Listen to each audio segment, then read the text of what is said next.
Bueno, Ricardo, gracias por tomarte este tiempito para hablar de circo, para hablar de historia del circo. Ricardo Pérez Efrasini, clown, profesor de historia y dedicado a la historia del circo, así que creo que nos va a servir un poco esta charla como para enmarcar nuestra actividad y ver de dónde venimos, por lo menos, sin saber mucho hacia dónde vamos, pero por lo menos intentar descubrir algunos vericuetos de dónde venimos. Bueno, otra vez gracias y para empezar, ¿te parece si arrancás un poco a ver cómo te llegó el circo, cómo llegaste al circo, cómo el circo llegó a vos? Así vemos también un poco de dónde venís también. Bien, bueno, muchas gracias por la invitación, antes que nada. Saludos a toda la teleescucha va a estar del otro lado. Y sí, como bien me has dicho, Ricardo es mi nombre. Mis inicios en el arte escénico, vamos a decirlo, fueron por anotarme en un curso de clown sin saber bien qué significaba la palabra clown, pero a mí me dijeron que era algo de risa. Así que eso ya me sedujo. Y bueno, como sabemos, dentro de las artes circenses, el clown es muy importante y además sirve mucho en lo personal para explotar un montón de elementos a favor, virtudes, defectos, todo. Entonces eso sirve para uno. A mí me parece que recorrer el camino del clown es fundamental para cualquiera que quiera dedicarse al arte del circo. Y además, bueno, sirve también para trabajar cuando uno ya se jubila de ciertas proezas y habilidades físicas, el clown va a seguir hasta el final de los días, ¿no? Bien, Y bueno, tuve la oportunidad de pasar por la famosa Escuela de Circo de La Plata que funcionaba en el Teatro del Lago y que años después terminó siendo el Centro de Creación y Perfeccionamiento de Artes del Circo, dirigida por Gerardo Ochman. Y bueno, y en el medio también compañías itinerantes de clown recorriendo el interior de este maravilloso país. bastante actuaste entonces, más allá de la historia. Sí, sí, por suerte entre un poco y un poco. Como todo el mundo, yo creo que, bueno, tuve también mi momento de semáforo, Mm. este, así, y después, bueno, las maravillosas espacios de encuentro de las convenciones de circo, ¿no? ¿Y la historia cómo fue que uniste la historia y el circo?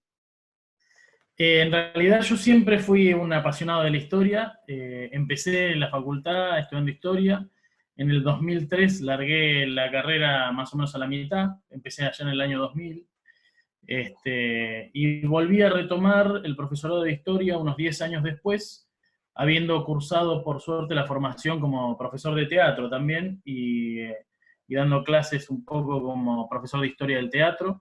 Así que bueno, cada vez que había un espacio como una convención de circo, a mí siempre me interesó ofrecer este espacio formativo, ¿no? Una suerte de taller de historia del circo, que sería prácticamente el único taller teórico, ¿no?, que se da en las convenciones. Y está bueno porque la verdad que salen cosas muy lindas y siempre el objetivo fundamentalmente es esto, a partir de conocer nuestra historia, de nuestro arte, conocer nuestra identidad, cuál es nuestra función social, qué es lo que nos identifica con nuestros pares en cualquier parte del mundo, y también, ¿por qué no?, saber el recorrido de cómo surge esta actividad, este arte, a lo largo y ancho de todo este mundo, y que nos lleva hoy a estar aquí, pudiendo hacer este intercambio de saberes, esta construcción de saberes, con esta propuesta maravillosa tuya, y bueno, mediante esta conexión virtual, ¿no?, dadas las circunstancias. Bien, vamos entonces a ver si desmembramos algunas cuestiones. Pensando, no puedo dejar de pensar que la historia la escriben los que ganan, entonces, eh, relativizando un poco, si no, quizás hubo tantas historias que ni conocemos del circo.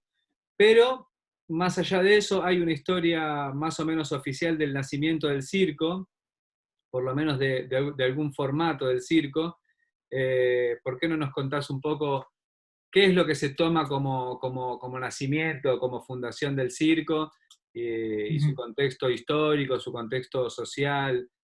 ¿Cómo es que nace esta Bien, fundación? mira, como vos decís, la historia la escriben los que ganan, también la escriben los pueblos y quienes no ganan, y las historias se transmiten de manera oral. Si nosotros nos vamos a lo que se conoce como el positivismo histórico, que es decir, la historia con fechas, ¿sí? Podemos situar el nacimiento del circo tradicional, del famoso circo moderno, el de carpa, en el 9 de enero de 1768, de la mano de un ex militar británico llamado Philip Astley, que abre las puertas de su circo ese día en Inglaterra, y ahí reúne las artes que van a definir el circo tradicional. Es decir, los artistas de todo tipo y nivel, eh, ya sean equilibristas, malabaristas, clown, artistas de equitación, funambulistas, de todo lo que va a reunir el circo, incluida la música del circo. Ahí va a ser esta propuesta donde se va a reunir por primera vez en la historia. Pero bueno, todo esto se da como conjunción de muchísimos saberes y herencias y recorridos diversos a lo largo de todo el mundo que este hombre, bueno, logra reunir con un interés bastante particular, porque recordemos que esta es la época en la cual está bien, ya está muy asentado y consolidado el sistema capitalista en el mundo. Por lo tanto, el interés de este hombre no era que era un artista de circo, Astley, sino que él lo veía como una suerte de negocio. Y por suerte sirvió para potenciar el arte del circo y ser uno de los ámbitos artísticos más importantes del mundo. Yo creo que hasta ha podido superar incluso al teatro, que era la principal herramienta pedagógica y por excelencia a lo largo de la historia, ¿no? Así que podríamos reunir, o podríamos decir que es en el siglo XVIII cuando nace el circo tradicional de carpa. ¿Por qué de carpa? Bueno, y no es casual que este hombre haya sido militar. Recordemos que a lo largo de toda la historia los ejércitos conquistadores se movilizaban y con carpas, hacían campamentos en grandes carpas, ¿sí? Entonces ahí tenemos un elemento que sirve, que es la carpa de circo, por suerte, para hacer arte y no la guerra, que es la parte que a nosotros nos interesa. Por otro lado, también vamos a encontrar el arte de la equitación, los que se conocen como los épuyers, ¿sí? Es decir, ¿cómo surge esto? Bueno, en la época de siglos XVI, XVII, XVIII, era muy importante la caballería en los ejércitos. Entonces, cuando no estaban haciendo una guerra de conquista, en los momentos de paz, para justificar la existencia, hacían demostraciones públicas de sus habilidades y sus destrezas, ¿sí? Para seguir demostrando que tenían el prestigio y que eran la parte más importante de esas fuerzas armadas. ¿Ante quiénes mostraban esto? Ante sus reyes, sus señores, sus nobles, su aristocracia. Entonces, ahí tenemos una parte, digamos, originaria, ¿no? Que va a dar un marco a lo que es el circo tradicional. Por eso vamos a ver siempre en el circo que aquellos domadores o los que hacen arte con caballos van a tener esos trajes de estética militarista. Cuando se va a hacer estas funciones, van a caer rápidamente en una monotonía que al público, la sucesión de las mismas proezas, digamos que no le van a ser de gran atracción. Por lo tanto, Astley se va a encontrar con una problemática que va a saber resolver para que el circo no caiga en esa monotonía y se torne algo aburrido. ¿Y dónde encuentra la salvación para esta estructura artística? Justamente en los clowns, en los payasos. Entre número y número van a surgir estos artistas, o van a aparecer en escena, para deleitar al público. Y va a ser de tal agrado, de tal atracción el desempeño de estos artistas, que van a dejar incluso a las proezas ecuestres en un segundo plano. Por eso siempre cuando veamos la imagen de un circo tradicional, siempre va a estar acompañada de la cara del payaso, de un clown. Nunca, o sea, es algo infaltable en la vida. Lo mismo también podemos tener en cuenta a la hora de la musicalización. Nosotros siempre encontramos música de orquesta, esa es la orquesta, es la fanfarria, ¿no? Los instrumentos de música que también marchaban con los ejércitos. Entonces, ahí hay una estructura originaria que es, con un interés, por así decirlo, comercial, terminó despertando un mundo de magia artística y que se fue transformando, innovando y, a lo largo de la historia, y que hoy podemos llamar el famoso mundo del circo, ¿sí? Lo que a nosotros nos convoca.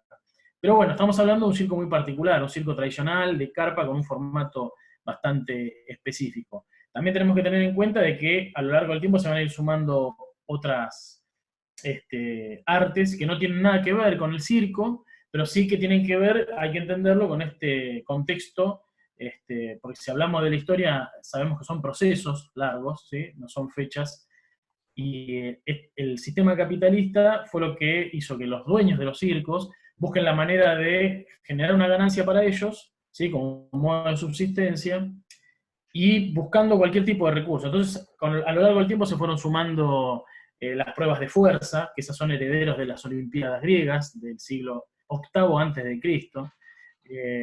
Por ejemplo, también los que se llaman los frikis, ¿no? Los fenómenos, en algunos tipos de circo, más que nada norteamericanos. Los shows de magias, que se trataba de prestidigitadores e ilusionistas, que no es un arte específicamente del circo, pero todo fue enriqueciendo lo que va a ser en su momento una apuesta comercial de un hombre, se va a transformar en el modo de vida de familias enteras que van a ir recorriendo el mundo, y va a haber prácticamente en cada país, va a tener su familia cirquera, cuando no las tendrá por docenas, ¿no es cierto? Escúchame, Ricardo, y teniendo en cuenta esta fundación que después podemos volver hacia este formato, ¿qué podemos encontrar? O sea, a ver, sabemos que hay malabares en ruinas, en dibujos de ruinas de hace no sé cuántos millones de años, de miles de años.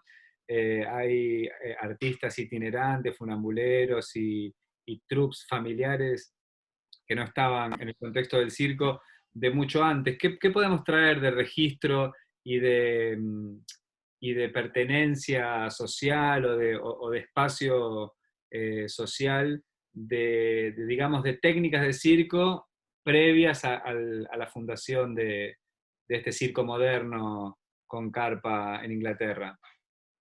Bien, como vos decís, el arte circense tiene un origen demasiado antiguo, de miles de años. El tema es que nosotros también tenemos que entender esto. ¿Cómo se gana el lugar en la sociedad el arte del circo? Las personas que se dedican al arte circense, que no dejan de ser trabajadores y trabajadoras de un arte, con una función social. Por eso persisten en el tiempo. Recordemos que para persistir en el tiempo, una sociedad tenía que tener quienes se encarguen de, fundamentalmente, producir alimentos. Y después, bueno, quienes gobernaban y demás, que eran quienes no producían alimentos, pero administraban la clase sacerdotal, ¿sí? Quiero ir rápidamente a esto en el sentido de que, ¿por qué el circo, que es un arte, que no produce alimentos, se gana el lugar en la sociedad? Bueno, justamente es esta función social y este reconocimiento de todas las sociedades a lo largo del mundo. Si nosotros nos vamos a tiempo atrás, como vos me estás consultando, tenemos montones de ejemplos. Por ejemplo, malabaristas en Egipto, en China, de 4000 años antes de Cristo. Por ejemplo, si nos vamos al continente americano, en la cultura azteca existía una suerte de actuación mímica, también hacían antipodismo, que eran malabares con los pies. Otra cultura de la zona de California hacían las famosas carreras de malabares, como las que nosotros nos divertimos en las convenciones de circo.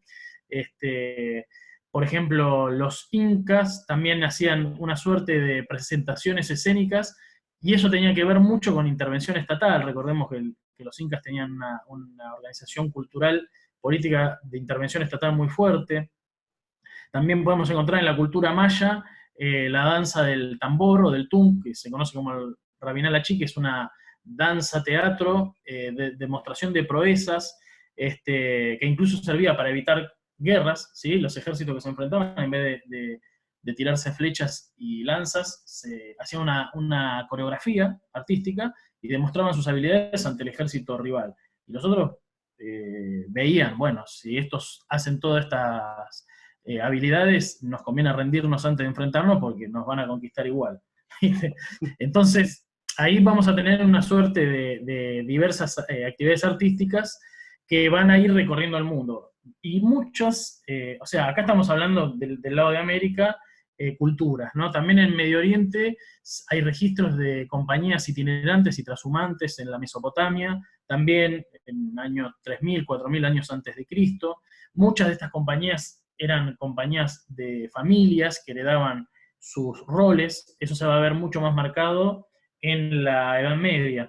Y después también esto que tiene que ver con estos personajes que van a llevar al clown o al payaso, que va a haber muchas de estas sociedades. Por ejemplo, en la cultura maya existían los famosos taúres, o por ejemplo también lo que va a ser la farsa telana en la cultura romana, que van a generar unos personajes tipificados, ¿sí? Que es después se van a ver unos 1500 o 2000 años después en lo que es la comedia del arte, ¿sí? Que son estos personajes tipificados como el viejo avaro, el galán, el tonto, la bonita, que después van a ser van a dar vida a aquellos personajes del circo que van a ser, por ejemplo, la colombina, el arlequín, el paliacho, el pantaleón, una suerte de personajes que van a ser infaltables a la hora de hacer arte escénico y fundamentalmente un arte popular.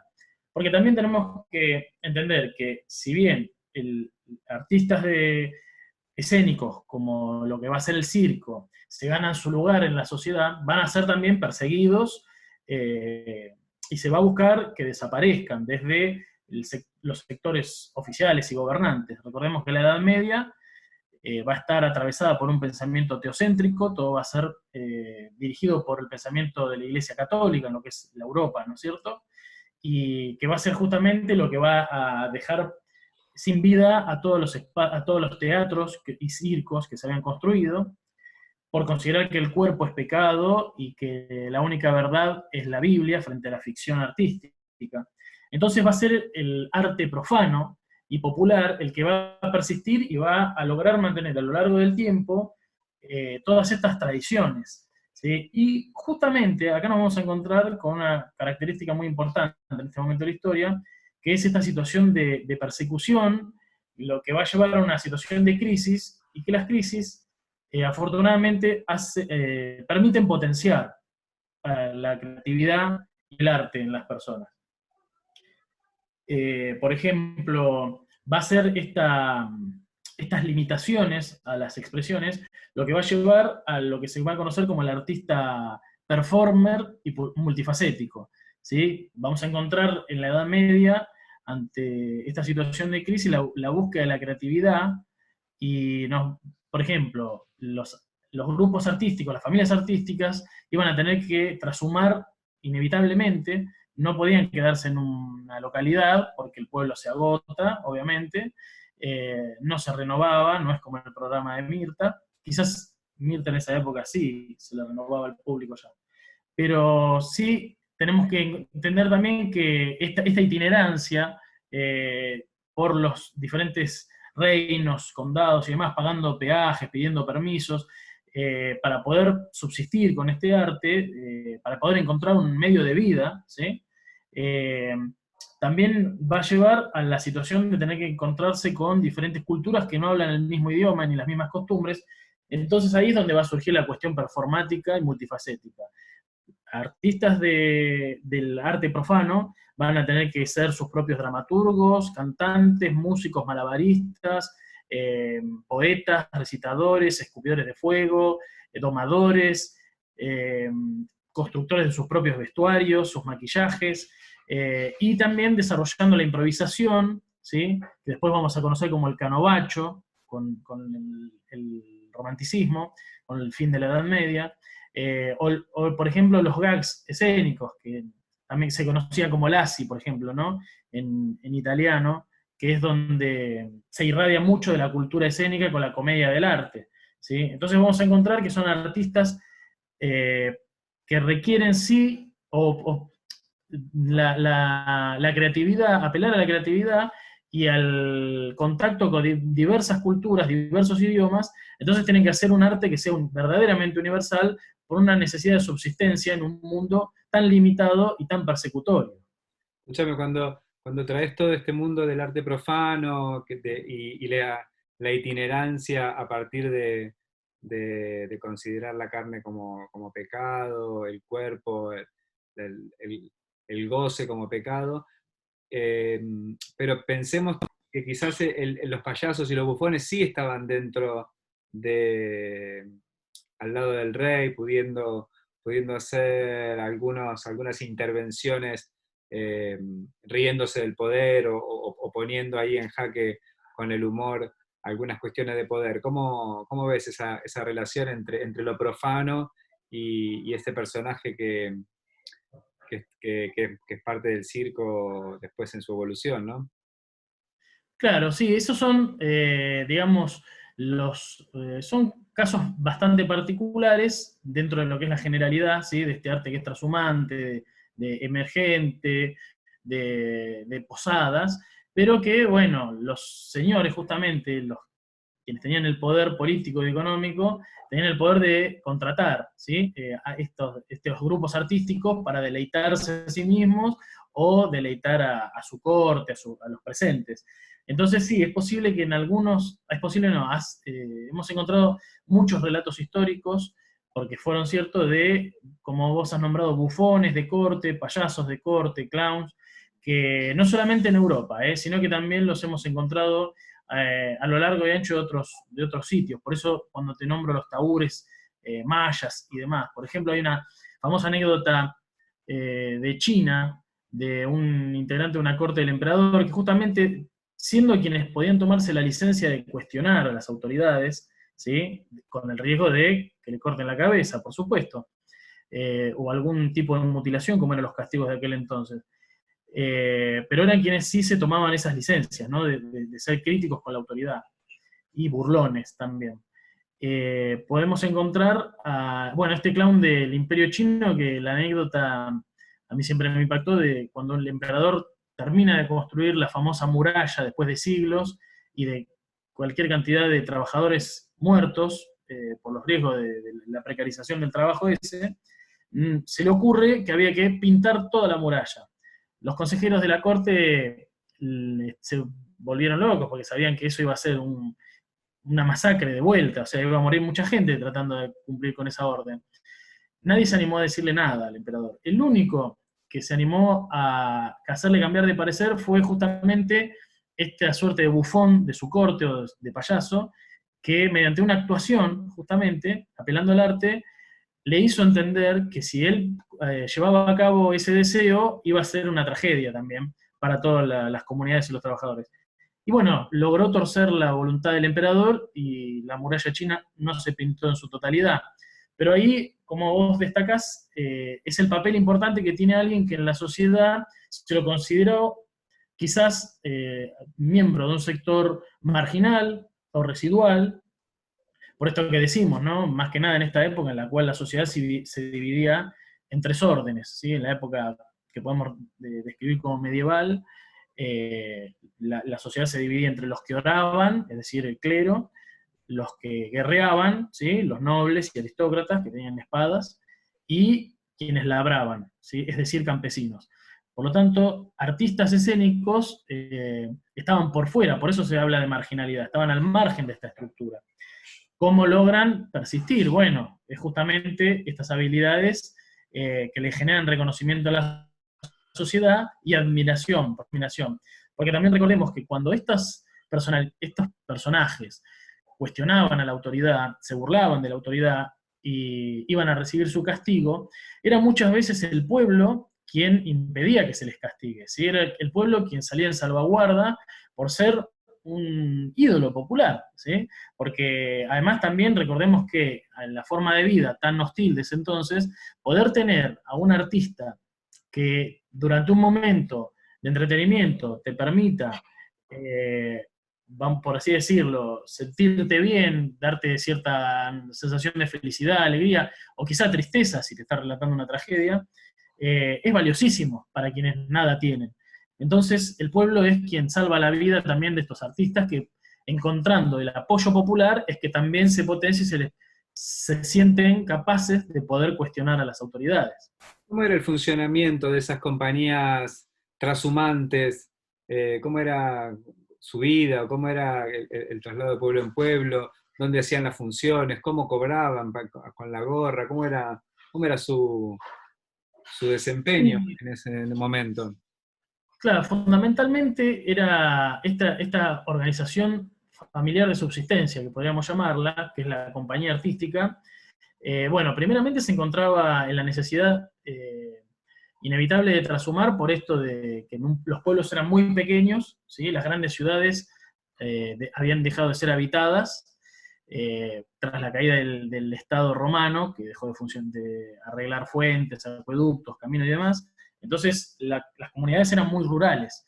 Entonces sí o sí había que trashumar. Las compañías se integraban por los mismos familiares y algunas que otras personas que se iban sumando, buscavidas fundamentalmente, en lo que se llama comúnmente, pero con habilidades. Y después también aquellas personas que se sentían atraídas por el arte, ¿sí? Ver un circo y querer sumarse es algo que nos va a pasar a todos a lo largo de toda nuestra vida y ha pasado a lo largo de la historia.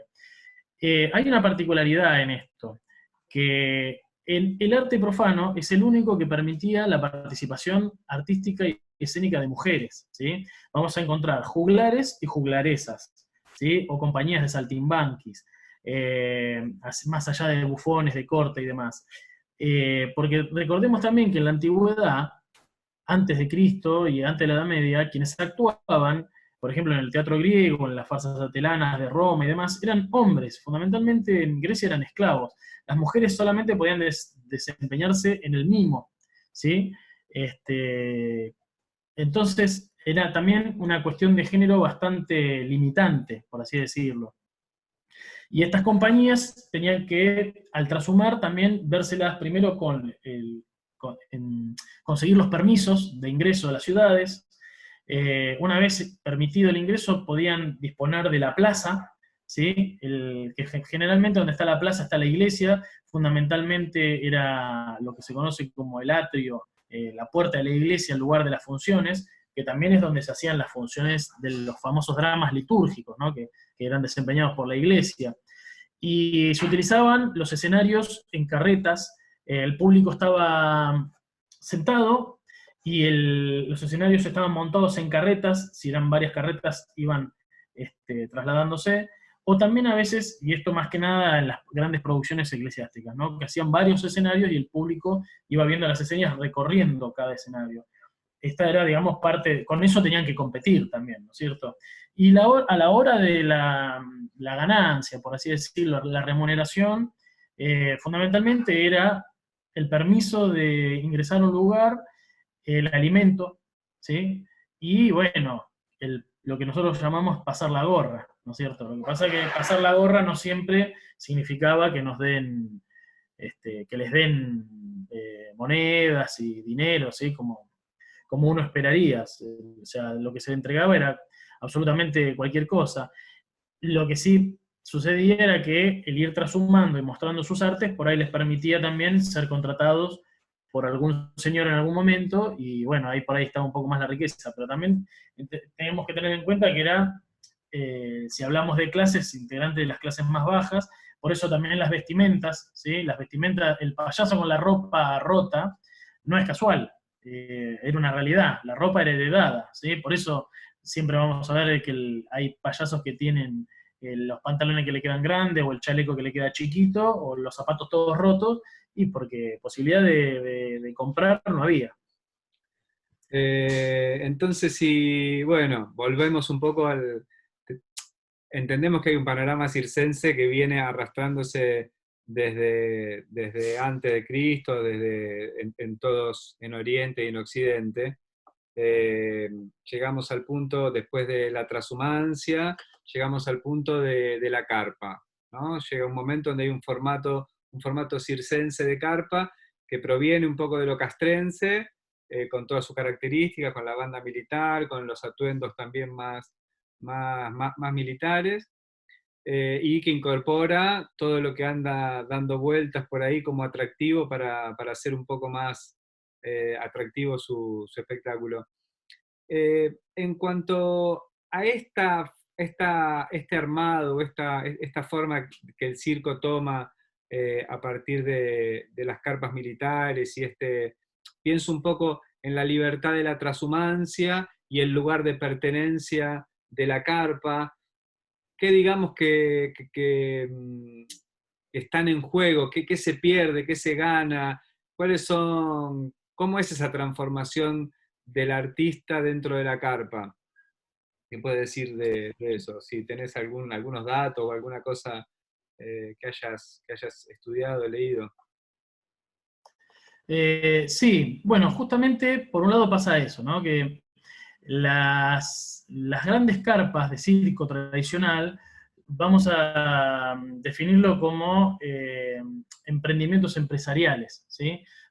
Por eso hago hincapié en esto, entender la coyuntura mundial del entonces de un mundo ya capitalista, ¿sí? Con intereses económicos que empiezan a configurar las sociedades. Entonces estas compañías pequeñas, familiares, empiezan a ser contratadas por estos empresarios.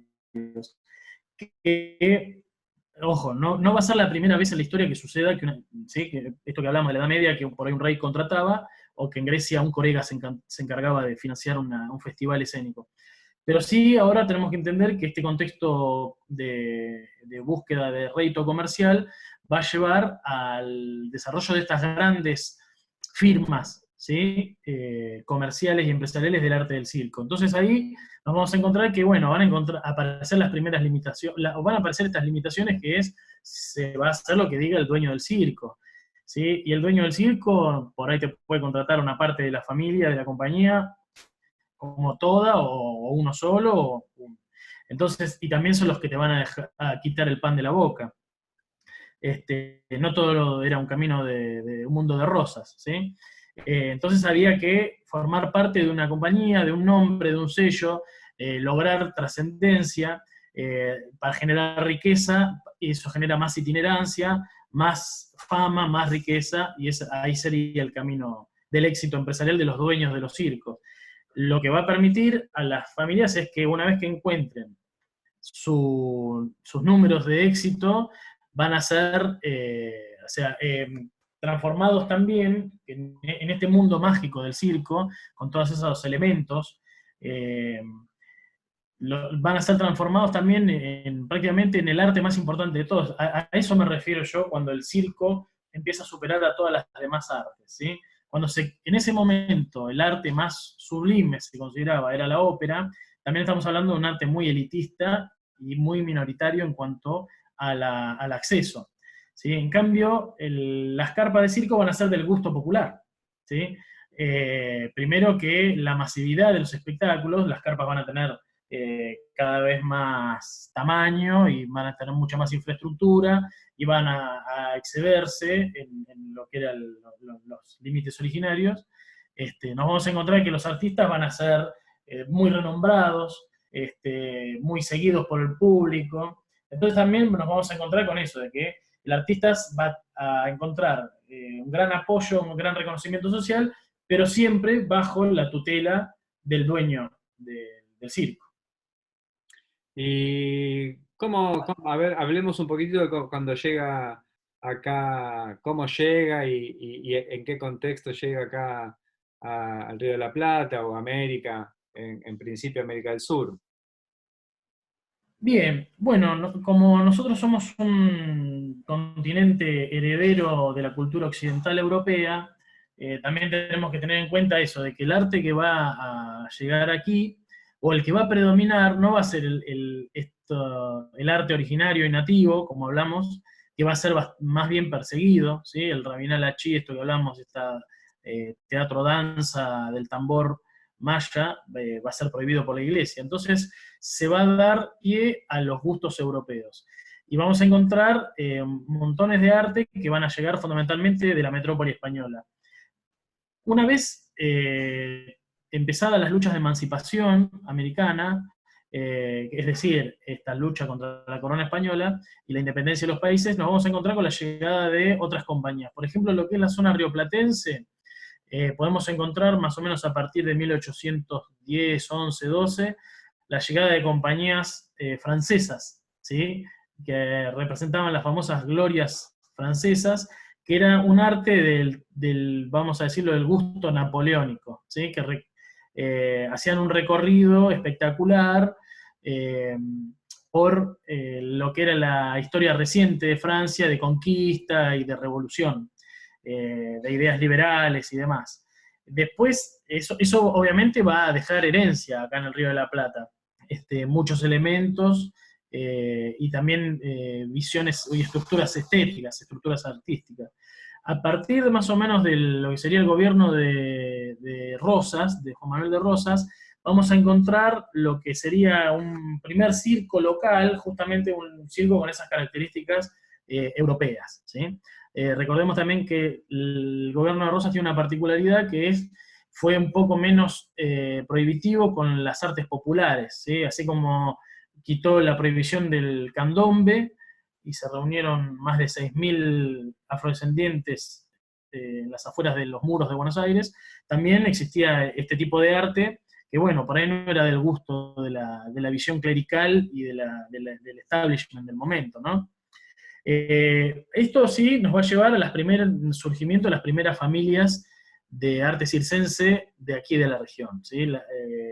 Y una de esas grandes familias va a ser la que dé pie al nacimiento del famoso circo criollo, ¿no? Que es nuestro arte escénico originario, por así decirlo, y nos referimos con esto a la familia Podestá, que era una familia de circense, de generaciones, de origen uruguayo, y que hace su aparición en esta zona de este lado del charco, por así decirlo, representando escenas que, bueno, como todo momento histórico, reproducen la cultura del momento.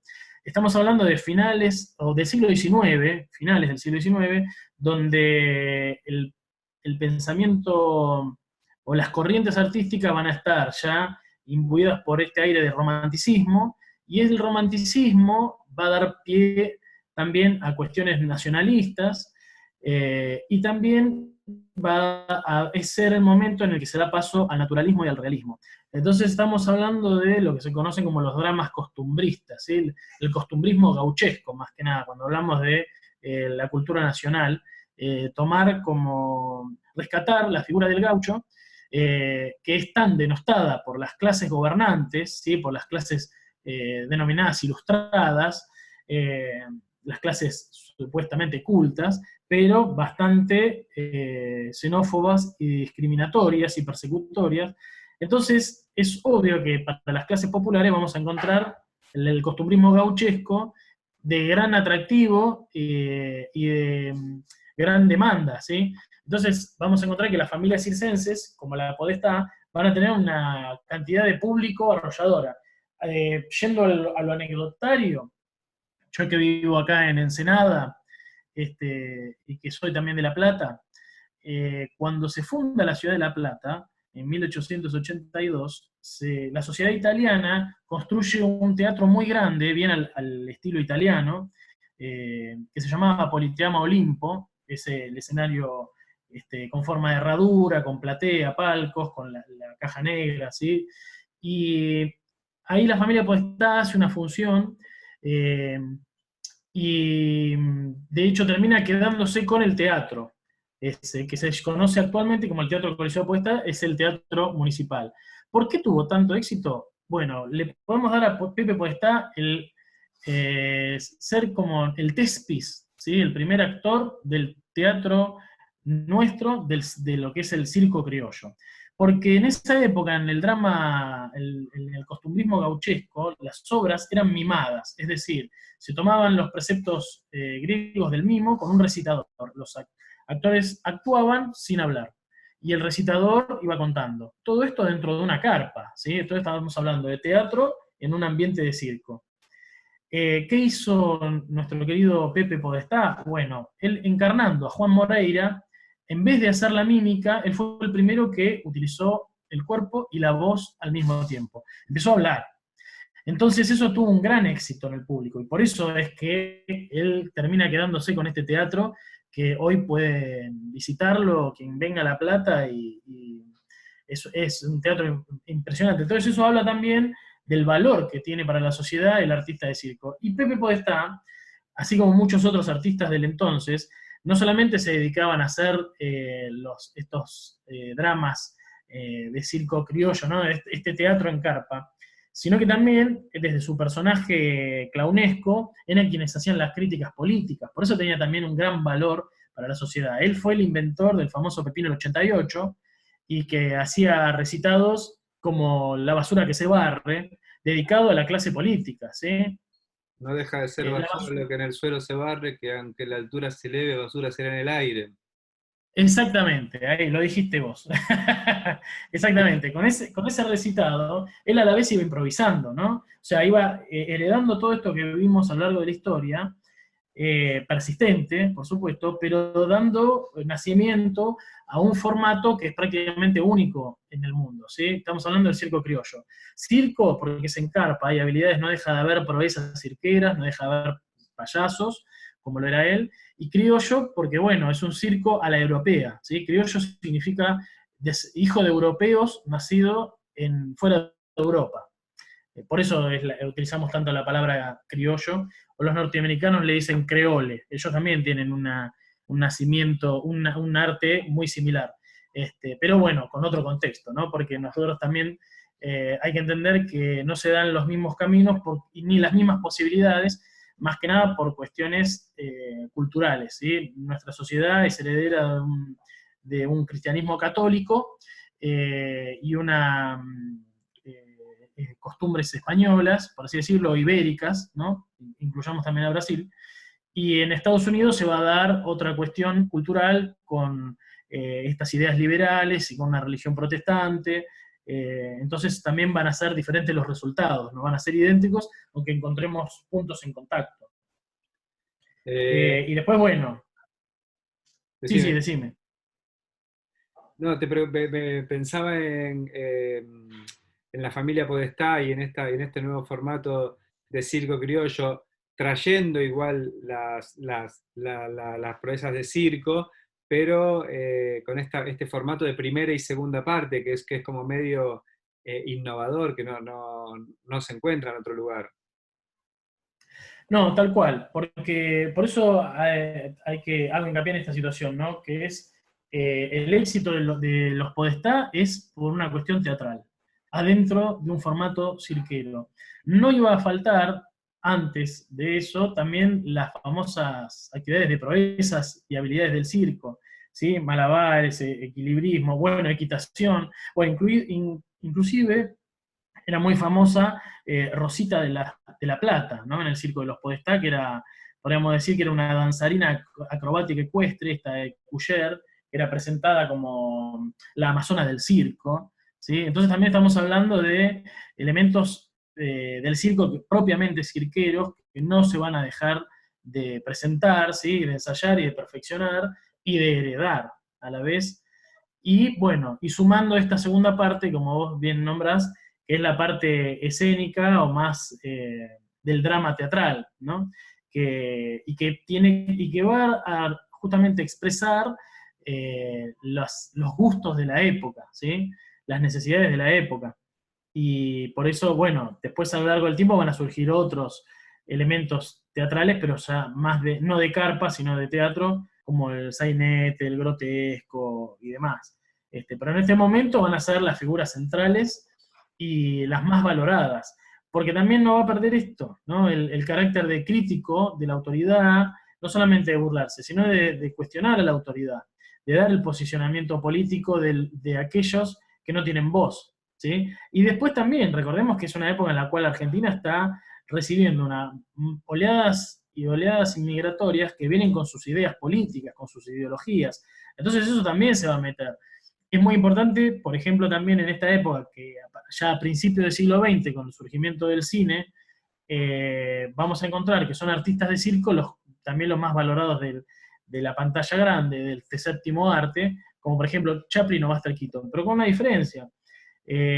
Chaplin, hay quienes dicen que Buster Keaton era más habilidoso físicamente, pero ¿por qué tiene más trascendencia Charles Chaplin? Porque él se metía con cuestiones políticas, él metía en su actuación, además de habilidades y destrezas, críticas a la sociedad del momento. Él se mete con temas como la inmigración, las ideologías, la drogadicción, la violencia de género, o sea, un montón de elementos que 100 años atrás, si no era por estos artistas, prácticamente no tenían cabida en la sociedad.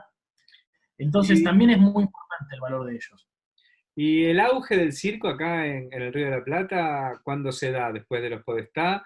¿Ya no para o tiene alguna una época de decadencia?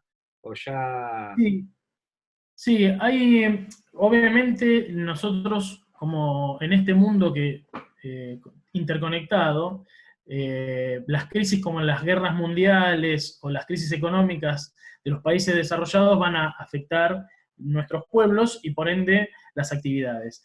Y el arte, bueno, va a estar siempre siendo afectado por esa situación, porque depende de la solvencia económica que tenga un país y que tenga su pueblo, va a ser la participación y la asistencia del público también, ¿no? Y la potenciación y enriquecimiento del circo, tanto como empresa como en arte, ¿sí? Está bueno también diferenciar esos dos caminos, porque están, no, si bien el circo es una forma de subsistencia familiar o empresarial, está compuesta por artistas, ¿sí? Que son los que le dan la verdadera vida y el verdadero valor. Nosotros vamos a encontrar que recién después de de la Primera Guerra Mundial, va a llegar a la Argentina una compañía de circo fastuosa, que es la famosa compañía Sarrazani, el Circo Sarrazani, de origen alemán, y que va a montar una carpa. La primera visita es del año 24, a la ciudad de Buenos Aires. Después también va a hacer viajes por el interior. Y va a montar una carpa con capacidad para para más de 10.000 espectadores, son casi 11.000 espectadores. Eh, Esa carpa va a llevar por nombre Hipólito Yrigoyen, en homenaje al presidente, ya no era presidente en ese momento, pero en homenaje a Hipólito Yrigoyen. Incluso va a venir con un Zeppelin, ¿sí? Con este aerostato de dimensiones dantescas, por así decirlo, que va a formar parte de la compañía, ¿sí? Con vista de promoción. Y vamos a ver que en la década del 30, este periodo previo a la Segunda Guerra Mundial, va a haber un auge también de actividades del circo, pero que la Segunda Guerra Mundial va a cortar definitivamente, ¿sí? Y además cuando la crisis del año 30 también va a ir impactando, ¿sí? Algunos no va a haber tanta posibilidad de auge de circo como lo pudo ver. Recién en la Argentina. ¿Cuándo se arma la proliferación de las familias de circo más argentinos o más rioplatenses? Los Videla, los Segura, todas las familias que después quedan varias en algún momento hubo un auge importante de carpas y de familias dando vuelta por el país. Sí, sí, sí, sí. Y bueno, ahí estamos hablando con el término de la Segunda Guerra Mundial y el contexto en el cual acá se va a dar el peronismo, que eso va a ser también esto, va a generar otras condiciones, porque las mejoras del salario real de trabajadores y trabajadoras, de las vacaciones y demás, va a permitir que haya una mayor posibilidad de asistencia de público, de circo. Entonces vamos a encontrar un auge, bien en lo que se conoce como el peronismo, incluso durante los gobiernos desarrollistas posteriores, ¿no? Al derrocamiento del peronismo. Entonces sí, vamos a encontrar que en la Argentina va a haber por lo menos 50 compañías de circo, como vos nombrás, las que vos has nombrado, Circo Shangri-La, también en muchas familias como los Reinaldi, los Bozán, los Siete Rivero, los Ocho Gani, los Bobbio, los Polastrini, son familias itinerantes del país y más allá, ¿sí? Porque los hemos visto también que han transitado a otros países de Sudamérica y de Latinoamérica. Eh, y como para ir cerrando, para ponerle, para hacer una vuelta, en un Antes momento alguna decadencia del circo tradicional por lo costoso, por ser en un momento la prohibición de animales o algo que empieza a poner en jaque un poco las carpas cada vez son menos, y vuelve a surgir el arte callejero en algún momento como una expresión circense que de la mano del nuevo circo, de la mano de algunas otras expresiones circenses, empieza a tomar la calle nuevamente y vuelve a la transhumancia o a la itinerancia o a presentarse en alguna, hay alguna como similitud, como volver al origen o encontrar otra forma de expresión, ¿no? Ahí cómo viene ese Sí, contexto histórico. porque esto, como siempre pasó, ¿no? Las situaciones cuando, bueno, había proliferación y posibilidad de enriquecimiento, había mucha más generación, y cuando había situaciones de crisis no se perdía la posibilidad de seguir creando. El circo va a ir encontrando en estas otras artes de la mano de la tecnología, como el cine y la televisión, la pérdida de afluencia de público, ¿sí? O sea que por un lado tenemos la tecnología que va a ir jugando en contra. Estos artistas de circo, que eran los que el público encontraba hasta la aparición de la pantalla, como los críticos y demás, de la sociedad o de las autoridades, van a aparecer en las pantallas del hogar, ¿sí? O del cine. Entonces vamos a ir a encontrar un elemento, eso se puede ver bien en la película El Clown de Federico Fellini, Mm. que relata prácticamente la muerte del clown, pero también, hablando de la historia de los clowns, va a contar prácticamente lo que es la vida del circo, la decadencia del circo. Tengamos en cuenta que el circo buscó muchas alternativas para enriquecerse. Con esta, después de la Segunda Guerra Mundial, el circo sumó elementos del teatro argentino como el sainete y el grotesco criollo, había guitarreadas, además también había radioteatro, ¿sí? No hubo políticas públicas tendientes a proliferar el arte del circo en sí. Eh, sí hubo por ahí, durante el peronismo, políticas públicas tendientes a generar obras de teatro infantiles de temática circense. Entonces, como no había tanto apoyo o lugares de sostén, empezó a existir un momento o un camino de caimiento, ¿sí? Porque también nos vamos a ver que en la década del 70 el mundo también va a empezar a entrar en varias crisis económicas, momentos de recesiones, inflaciones, estanflaciones, y la llegada, obviamente, de las inevitables prohibiciones destructivas y eliminatorias, con todo lo oscuro que trajeron las dictaduras latinoamericanas, de la mano de la CIA norteamericana, ¿no es cierto?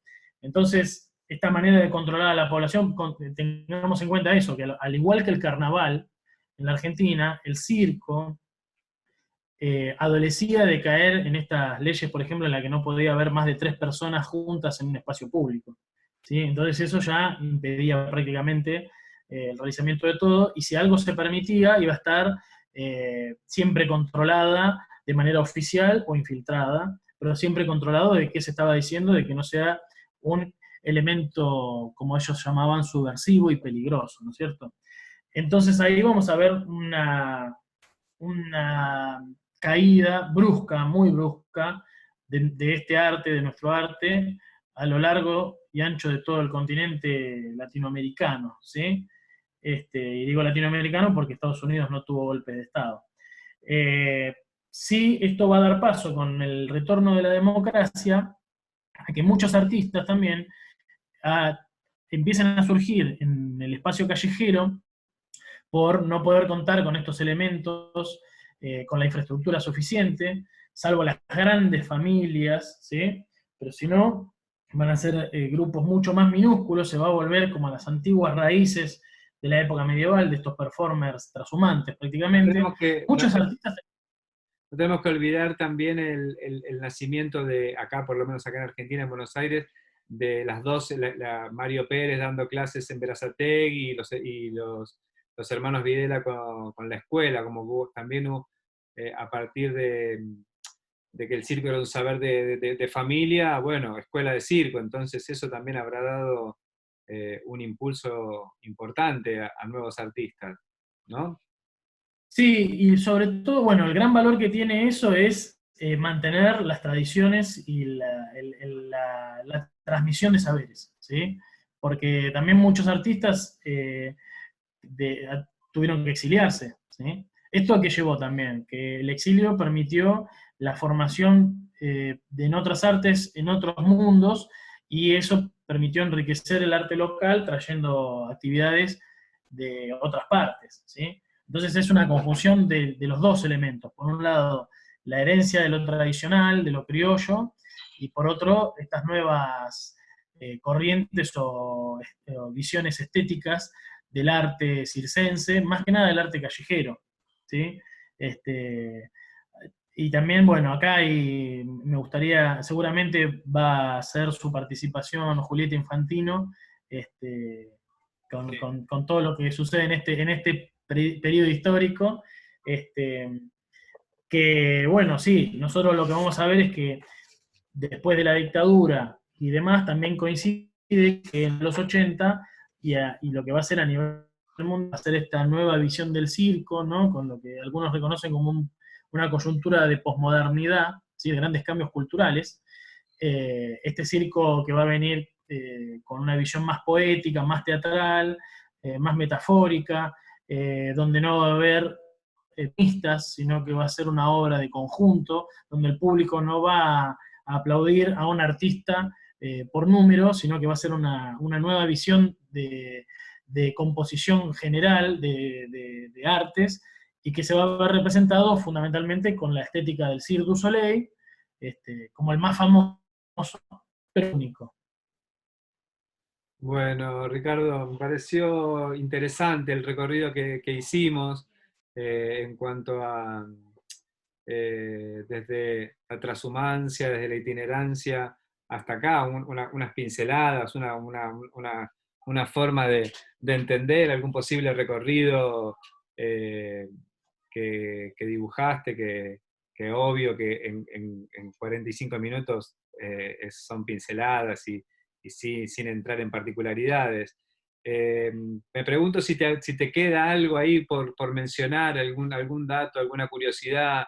Pero la otra vez que hablamos me dijiste algo que me llamó la atención y que está bueno resaltar del Circo Sarrasani, que Evita lo nombra como el espectáculo nacional infantil o algo así. Y justamente una función a nombre de la Fundación Eva Perón, al final de la misma Evita, hablando con la viuda de Sarrazani, nombra al circo Circo Nacional. Así, llevó esa carga, ese valor, ¿no? Que si bien esto que yo te decía, no había políticas públicas tendientes al desarrollo del arte circense, sí hubo un reconocimiento de la importancia. Y acá, con respecto a lo que a mí me gustaría agregarle esto, ¿no? Que a esta importancia de trabajadores y trabajadoras del arte circense, a esta permanencia, a esta persistencia a lo largo de la historia, a este reconocimiento se debe también porque esta función social del arte, de este tipo de arte, es de gran valor porque se genera un producto, a diferencia de cualquier otro producto de interés de valor comercial, ¿sí? Es un producto que a mí me gusta destacarlo, que es un producto que no se puede palpar, pero se puede ver. Es mucho más significativo que cualquier cosa comercializable, que es el impacto en el ánimo y en la emoción de aquellos espectadores y espectadoras. Nosotros podemos ver el producto de nuestro arte en el rostro de quienes nos están mirando. Y a mí me parece también que este cambio en el ánimo, ¿sí?